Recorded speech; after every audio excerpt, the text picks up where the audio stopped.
Amici di Street News, siamo qui con Silver Mele, giornalista molto famoso in Campania, in Italia, varie partecipazioni a Sport Italia, eccetera. Allora Silver, innanzitutto, che significato ha per lei questo premio ricevuto?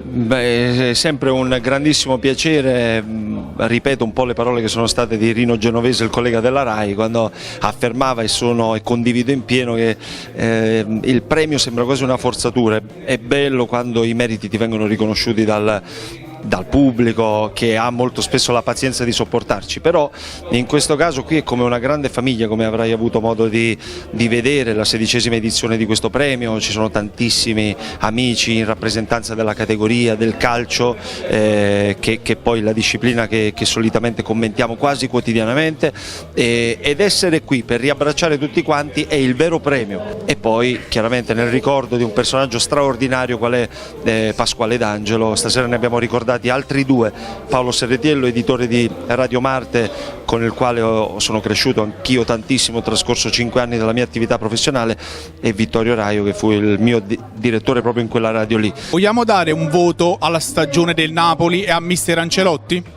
7 pieno, il presidente De Laurentiis è andato oltre perché ha espresso il suo 8, quindi gradimento totale per Ancelotti per la stagione.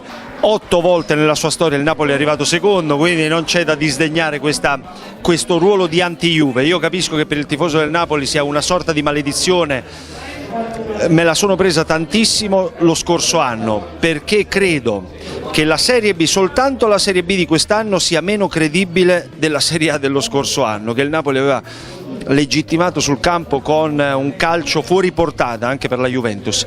Mi riallaccio alle parole di Silver Mele chiedendo: come mai allora parte della tifoseria è contro De Laurentiis e contro questa dirigenza? È contro De Laurentiis e contro questa dirigenza perché il presidente non fa niente per risultare simpatico, questo dobbiamo dirlo, e perché il tifoso del Napoli ora vuol vincere, tanto è vero che ha perso un po' la dimensione della sua storia, come se si fosse vinto sempre nell'arco dei 93 anni di storia del club. In realtà non è così, per di più hai davanti non la squadra di calcio, la società che è l'emblema del potere. Quindi il Napoli deve attrezzarsi con le idee per riuscire a rimanere lì ai vertici. Va benissimo, allora possiamo lasciare un saluto ai lettori di Street News? Con grandissimo piacere un saluto ai lettori di Street News: che vinca, che prevalga lo sport, quello bello. Noi siamo sportivi, quindi quando uno dimostra sul campo di essere veramente più forte, noi siamo i primi ad applaudire.